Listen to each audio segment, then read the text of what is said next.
నమస్కారం. Welcome to my YouTube channel learn in depth. ఈరోజు మనం ఈ వీడియోలో NCERT class 6th chapter 5 India that is Bharat గురించి పూర్తిగా తెలుసుకుందాం. ఇక స్టార్ట్ చేద్దామా?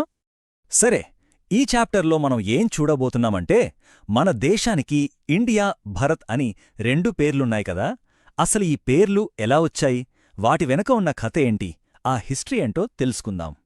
ఓకే, ముందుగా మనం ఒక చాలా ఇంపార్టెంట్ పాయింట్ గుర్తుపెట్టుకోవాలి. అదేంటంటే ఈరోజు మనం మ్యాప్లో చూస్తున్న ఇండియా వేరు. వేల ఏళ్ల క్రితం ఉన్న భారత ఉపఖండమంటే ఇండియన్ సబ్కాంటినెంట్ వేరు. ఎందుకంటే ఆ రోజుల్లో ఈ ప్రాంతం యొక్క సరిహద్దులు అంటే బౌండరీస్ ఎప్పుడూ ఒకేలా ఉండేవి కావు, అవి మారుతూ ఉండేవి అన్నమాట. ఇప్పుడు ఈ మ్యాప్ చూడండి. మనం మాట్లాడుకుంటున్న ఆ భౌగోళిక ప్రాంతం ఇదే. దీనికి న్యాచురల్ బౌండరీస్ ఉన్నాయన్నమాట. చూడండి, పైన నార్త్లో హిమాలయాలు, వెస్ట్లో అరేబియా సముద్రం, ఇంకా ఈస్ట్లో బంగాళాఖాతం. చూశారా ఎలా ఒక సహజమైన కోటలా ఉందో? వేల సంవత్సరాలుగా ఈ ప్రాంతానికి చాలా పేర్లు పెట్టారు. మరి పేర్ల గురించి మనకెలా తెలిసింది అంటే, పాతకాలం నాటి పుస్తకాలు అంటే గ్రంథాలు, అప్పట్లో ప్రయాణాలు చేసిన వాళ్ళు రాసుకున్నవి, ఇంకా రాళ్లమీద చెక్కిన శాసనాలు, వీటినుంచే మనకు ఈ సమాచారం అంతా దొరికింది. ఈ పేర్లను ఇక్కడ నివసించేవాళ్లు అంటే ఇంగ్లీష్లో ఇన్హాబిటెంట్స్ అంటారు కదా, వాళ్ళు, అలాగే బయటినుంచి వచ్చినవాళ్లు ఇద్దరూ వాడారు. సరే, ఇప్పుడు మన కథలో ఫస్ట్ పార్ట్ చూద్దాం. మన ఉపఖండంలో నివసించిన ప్రజలు వాళ్లు మన దేశానికి ఏమని పేర్లు పెట్టుకున్నారో తెలుసుకుందాం. మనకు దొరికిన వాటిలో చాలా పాత గ్రంథం ఋగ్వేదం. అందులో కనిపించిన మొట్టమొదటి పేర్లలో ఒకటి ఈ సప్తసింధవ అంటే 7 నదుల భూమి అనర్థం. ఇది సింధు నది, దాని ఉపనదులు ఉన్న ప్రాంతాన్ని సూచిస్తుందన్నమాట. ఇదిగో ఈ మ్యాప్లో చూడండి, ఆ 7 నదుల ప్రాంతమంటే ఇదే. దీన్ని బట్టి మనకేమర్థమవుతోంది, ఒక పాత పేరు అనేది ఒక స్పెసిఫిక్ అయిన జాగ్రఫికల్ ఏరియాతో ఎంత స్ట్రాంగ్గా కనెక్ట్ అయి ఉందో గదా. కొంతకాలం గడిచాక మహాభారతం లాంటి పెద్ద గ్రంథాలలో కేవలం ఒక ప్రాంతానికి కాకుండా మొత్తం ఉపఖండానికి పేర్లు కనిపించడం మొదలైంది. మరి ఆ పేర్లేంటి, అవి ఎలా వచ్చాయో ఇప్పుడు చూద్దాం. మహాభారతంలో మనకు 2 చాలా ముఖ్యమైన పేర్లు కనిపిస్తాయి. ఒకటి భరతవర్ష అంటే భరతులు అనే ఒక పురాతన తెగకు చెందిన దేశమని, రెండోది జంబూద్వీప. జంబూ అంటే నేరేడు పండు, సో నేరేడు పండ్ల దీవి అని అర్థం. ఈ 2 పేర్లు కూడా మొత్తం ఉపఖండానికి వర్తిస్తాయి. ఈ మ్యాప్ని ఒకసారి చూడండి.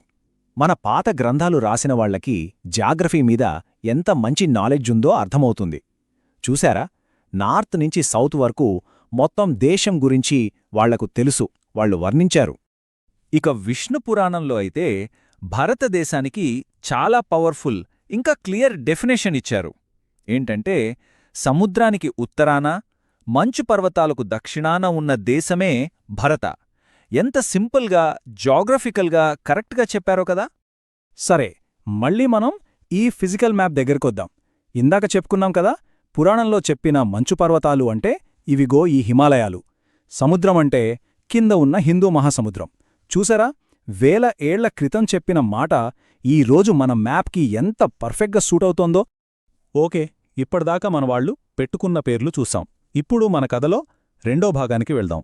అంటే బయట దేశాల వాళ్లు, ముఖ్యంగా పర్షియన్లు, గ్రీకులు మన దేశాన్ని ఏమని పిలిచారు, వాళ్ల వల్ల ఇండియా అనే పేరు ఎలా వచ్చిందో ఇప్పుడు చూద్దాం. ఈ పేరు ఎలా మారిందో స్టెప్ బై స్టెప్ చూస్తే చాలా ఇంట్రెస్టింగ్గా ఉంటుంది. ఫస్ట్, సింధు అనే నది ఉంది కదా. పర్షియన్లు సా అక్షరాన్ని హా లాగా పలికేవాళ్లు. అందుకే సింధూని హిందూ అని పిలిచారు. ఆ తర్వాత వచ్చిన గ్రీకులకి హా పలకడం వచ్చేది కాదు. సో వాళ్ళు దాన్ని ఇండోయి లేదా ఇండికే అన్నారు.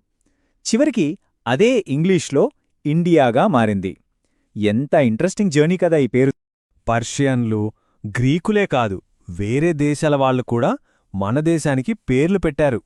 ఫర్ ఎగ్జాంపుల్, చైనీసులు ఎంటు అని, టియాంజు అని పిలిచారు. తర్వాత కాలంలో పర్షియన్లు హిందుస్థాన్ అనే పదాన్ని కూడా వాడటం మొదలుపెట్టారు. సరే, ఇప్పటిదాకా మనం 2 వేర్వేరు కథలు చూశాం.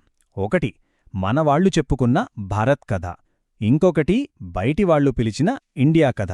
మరి మన ఇండియన్ కాన్స్టిట్యూషన్ అంటే భారత రాజ్యాంగం ఈ 2 కథల్ని ఎలా కలిపిందో ఇప్పుడు చూద్దాం. అసలు కాన్స్టిట్యూషన్ అంటే రాజ్యాంగం అంటే ఏంటి? సింపుల్గా చెప్పాలంటే అది ఒక దేశానికి సంబంధించిన రూల్ బుక్ లాంటిది. దేశం ఎలా పనిచెయ్యాలి, చట్టాలేంటి అనేవన్నీ అందులో ఉంటాయి. ఇప్పుడు మీరు చూస్తున్నది మన ఒరిజినల్ కాన్స్టిట్యూషన్ యొక్క మొదటి పేజీ. ఇది ఒక హిస్టారికల్ డాక్యుమెంట్. దీని డిజైన్ ఎంత బావుందో చూడండి. అయితే ఇప్పుడిందులో ఉన్న మొదటి లైన్ని చాలా జాగ్రత్తగా గమనించండి. ఆ మొదటి వాక్యమేంటంటే ఇండియా దట్ ఈజ్ భారత్, అంటే ఇండియా అనగా భారత్.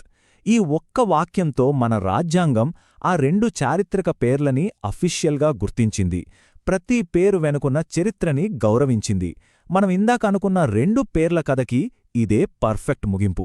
సరే, ఇప్పుడు ఈ చాప్టర్లో మనం నేర్చుకున్న ముఖ్యమైన పాయింట్స్ ఏంటో ఒకసారి క్విక్గా రివైజ్ చేసుకుందాం. మొదటిగా మన దేశం పేర్లకు రెండు సోర్సెస్ ఉన్నాయని తెలుసుకున్నాం. ఒకటి మనవాళ్ల పెట్టినవి, రెండు బయటివాళ్ల పెట్టినవి. రెండో పాయింట్, భరత, జంబూద్వీప లాంటి పేర్లు మన పురాతన గ్రంథాల నుండి వచ్చాయి. మూడోది, ఇండియా అనే పేరు సింధు నది పేరు నుంచి పర్షియన్ మరియు గ్రీక్ భాషల ద్వారా వచ్చింది. ఇక ఫైనల్గా మన రాజ్యాంగం ఈ రెండు పేర్లను గౌరవిస్తూ ఇండియా దట్ ఈజ్ భరత్ అని అఫీషియల్గా ప్రకటించింది. ఇవి మనం గుర్తుపెట్టుకోవాల్సిన మెయిన్ పాయింట్స్. ఈ చాప్టర్ చివర్లో ఒక మంచి క్వశ్చన్ అడిగారు. అదేంటంటే, ఒకవేళ మీకు 2000 సంవత్సరాల క్రితం మన దేశానికి పేరు పెట్టే ఛాన్స్ వస్తే మీరు ఏ పేరు పెట్టేవాళ్ళు, ఎందుకు? జస్ట్ సరదాగా ఆలోచించి చూడండి, చాలా ఇంట్రెస్టింగ్గా ఉంటుంది.